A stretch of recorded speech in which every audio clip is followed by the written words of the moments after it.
მე მაგალითად დასუფთავებაში ვმუშაობ. 779 ლარი მაქვს. Საქსტაც თუ დავუჯერებთ ხელფასები გაიზარდა და საშუალო მაჩვენებელი უკვე 2200 ლარია. ახლა მთავარი კითხვა, ვის გაიზარდა ხელფასები? აშკარა რომ ამ ადამიანებს არა.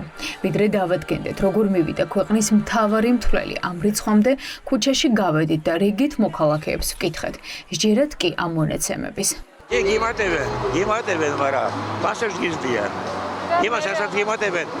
ორჯერ და სამჯერ და მეჯერად იხდება გადახდა. ნუ გონია თავრობას რომ ჩვენ ყველა უჭკუები ვართ და არაფერი არ გვესმის და გაუნაცებელი ვართ.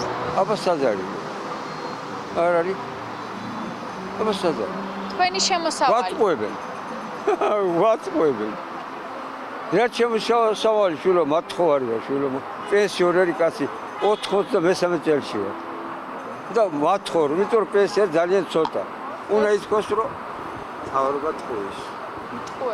ტყუის. მაგრად ტყუის. მეუღლე ცოტა წამყავ. წამალი ფული ვაქცევ შვილიშვილო გეფცები. აი რა ვქნა. დღურა თავარ პენსია ცოტა. აი როგორ მოიქცევა.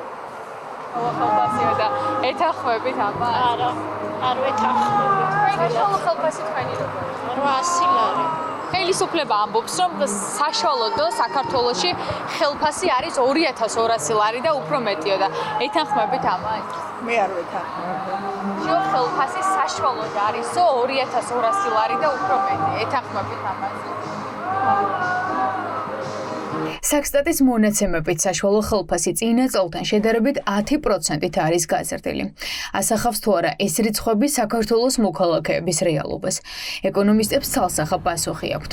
არა, ქვეყნის მთავარი მთვლელი ითვლის ჩინოვნიკების კოლოსალური ხელფასებისა და ხალხის მინიმალური შემოსავლის საშუალოს. ასე ვიღებთ 2000 ლარზე მეტს საშუალო ხელფასად.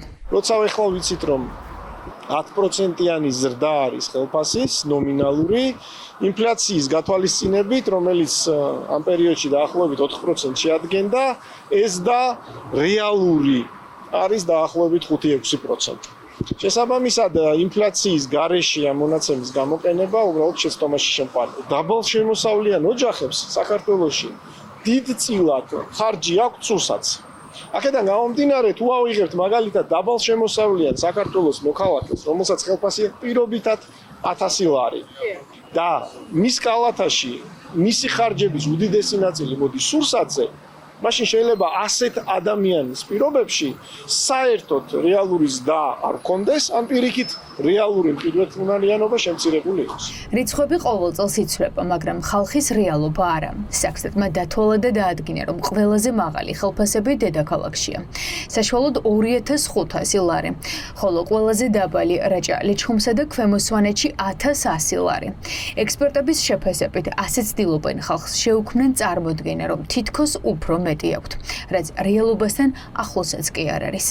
კი, გასაგებია, რომ შეიძლება ჩვენი შემოსავალი გაიზარდა, მაგრამ თუ ჩვენი ხარჯებიც იზრდება, ხო, რეალური ზრდა საშუალო ხელფასის არ არის ისეთი, როგორიც ჩანს ეს ფურცელზე, ხო, ხოლოდ რაღაცა მშრალი რიცხვები, რომელიც შეიძლება რიცხვები ჟონგლიორობისთვის ხელისუფლებამ ძალიან მარტივად გამოიყენოს, ხოლოდ ამას არ დავაკვირდეთ. 6%-იანი ზრდა ხელფასში შეიძლება განვითარებული ქვეყნებისთვის ნორმალური იყოს, მაგრამ საქართველოში, სადაც მოსახლეობისთვის ერთ-ერთი მთავარი პრობლემა არის დაბალი ხელფასები, 6%-იანის და დიდი არაფერია. თუ ყოველ წელს ხელფასი 6%-ით გაიზრდება, რომ გაგიორმაგდეს, თუ გაგ1000-დეს, ხო, გაგიხდეს 2000 ლარი, დაჭირდება 12 წელი.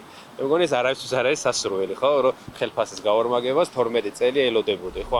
საქართველოში მოქალაქეების ძირითადი უმრავლესობა თვიდან თვემდე 800 ლარიან ხელფასით ცხოვრობს. ზოგი კიდევ უფრო ნაკლებს იღებს, ან საერთოდ უმუშევარია. მაშინ რას ცვლის საქსტატის მონაცემები? ეკონომისტები ამბობენ, რომ ეს მონაცემები რიცხვებით ჟონგლიორობაა. დედაქალაქის მერი კი ყველაფერს ეკონომიკურ ზრდას უკავშირებს, რომელიც ფურცელზე ორნიშნაა, მაგრამ მოქალაქეების ჯიბეზე უდნავადაც არ აისახება. აი ელემენტარულად გადახედეთ, რამდენი ავტომობილი გადაადგილდება დედაქალაქში. გააკეთეთ მარტივი შედარება, რამდენი ავტომობილი მოძრაობდა თბილისში 2012 წელს და დღეს რამდენი ავტომობილი გადაადგილდება. ეკონომიკურ ზრდას უკავშირდება ეს თქვენი აზრით? რა გეტყვი, რა თქმა უნდა, ყველაფერი ერთმანეთთან კავშირშია. ხა ეკონომიკური ზრდა რის ხარჯზე? შვიდობა რომ ნაჩუნდება ქვეყანაში ეკონომიკური ზრდაც რა თქმა უნდა. ერთეულების მაღალი ხილფასის ხარჯზე საშუალო მაჩვენებელიც მაღალი ჩანს, მაგრამ ეს ფორმალური ზრდაა. ყველაზე მაღალი ხილფასი საფინანსო და ინფორმაციულ და კომუნიკაციის სფეროში ფიქსირდება. უკვე წლებია საქსტატი აქვეყნებს მონაცემებს, როგორ იზრდება ქვეყანაში ხილფასები. თანხა, რომელიც მოსახლეობის დიდი ნაწილის თვიური კი არა, ზოგჯერ წლიური შემოსავალიც არ არის, პროტესტს იწვევს, თუმცა დათვლის წესები არ იცვლება.